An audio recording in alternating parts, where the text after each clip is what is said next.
Hi hello everyone welcome to Raji home style. నేను మీ రాజేశ్వరి అండి. ఈరోజు రాజీ హోమ్ స్టైల్లో ఉప్పు చేప ఎర్రకారం సూపర్గా ఉంటుందండి. ఎలా చేయాలో చూసేద్దాం. మరి ఫస్ట్ ఆఫ్ ఆల్ నేను ఇక్కడ కొన్ని ఉప్పు చేపలు తీసుకున్నానండి. మామూలు చేపలు కాదు ఇవి, ఉప్పు చేపలు. కాస్త సాల్టీగా మెత్తగా బాగుంటాయి అన్నమాట. అందులోకి సరిపడా కారం. నేను కారం పొడి తీసుకోలేదు, ఎండుమిర్చిని తీసుకున్నానండి. కొన్ని ఎండుమిర్చిలు తీసుకున్నాను, ఒక 15 వరకు ఎండుమిర్చిలు తీసుకున్నాను. ముందుగా ఉప్పు చేపల్ని ఇలా కట్ చేసుకోవాలి, చిన్న చిన్న ముక్కలుగా కట్ చేసుకోవాలి. పక్కన పొలుసులాగా ఉంటాయి, వాటిని మనం చేత్తో తీసేస్తే ఊసిపోతాయండి. మనం కట్ చేయాల్సిన అవసరం లేదు. చిన్న చిన్న ముక్కలుగా కట్ చేసిన తర్వాత ఆ పొలుసుల్ని పక్కకు చేత్తో లాగేస్తే వచ్చేస్తాయి. ఇలా మనకి ఎన్ని చేపలు కావాలో అన్ని చేపల్ని ఇలా కట్ చేసుకోవాలి. ఉప్పు చేప ఏంటంటే కొద్దిగా మెత్తగా కండ కలిగి ఉంటుందండి. ఎండు చేపలాగా కాకుండా కాస్త కండ కలిగి ఉంటుందన్నమాట. టేస్ట్ మనకు ఎండు చేపకు దీనికి డిఫరెన్స్ అనేది ఉంటుంది. చేపను చూడగానే కూడా తెలిసిపోతుంది. ఇది కాస్త లావుగా మెత్తగా ఏలబడిపోతూ ఉంటుంది అనమాట. సోలిపోయినట్లు ఉంటుంది. ఎండు చేప ఏంటంటే నీలుకొని ఉంటుంది. ఇది కాస్త చేతికి అతుక్కుంటున్నట్టు బంక బంకగా కూడా ఉంటుందన్నమాట. ఉప్పు చేప ముక్కలన్నిటినీ ఇలా కట్ చేసి పెట్టుకోవాలండి. నేను ఇక్కడ ఎర్రకారాన్ని ప్రిపేర్ చేస్తున్నాను.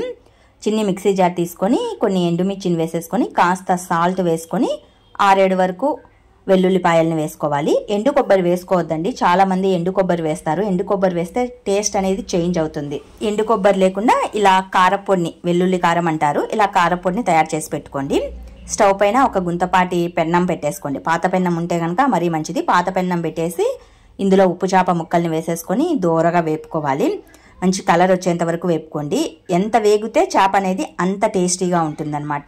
ఇవి వేగుతున్నప్పుడు కాస్త నల్లగా అవుతూ ఉంటాయండి. పులుసులు అనేవి నల్లగా అవుతూ ఉంటాయి. పక్కన మనం పులుసులు సరిగ్గా తీయకపోతే నల్లగా అవుతూ ఉంటాయి.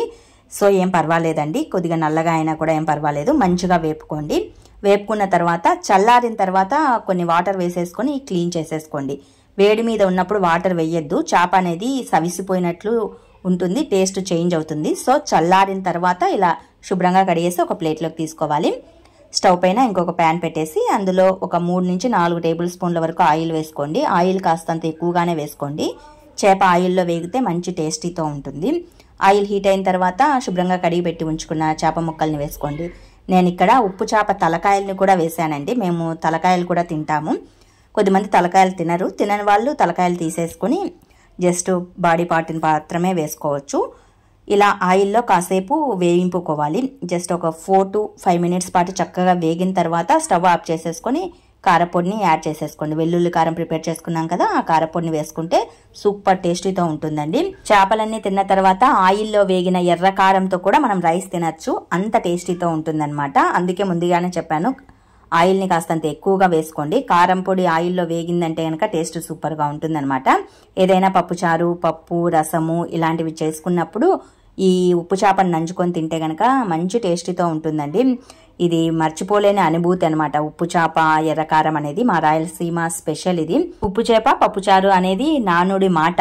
నేనైతే పప్పుచారు చేయట్లేదులేండి, జస్ట్ ఉప్పు చేప ఎర్రకారం మాత్రమే చేశాను. మంచి టేస్టీతో ఉంటుంది. వేడి రైస్లో జస్ట్ ఉప్పు చేప అద్దుకొని మనం ఎర్రకారం కలుపుకొని తింటూ ఉంటే నోట్లో నీళ్లు ఊరుతూ ఉంటాయి. అంత బాగుంటుంది అనమాట. కంపల్సరీ అందరూ ట్రై చేసేయండి. మరి మీకు ఈ వీడియో నచ్చితే మోర్ ఆఫ్ వీడియోస్ కోసం do subscribe. Thanks for watching this video.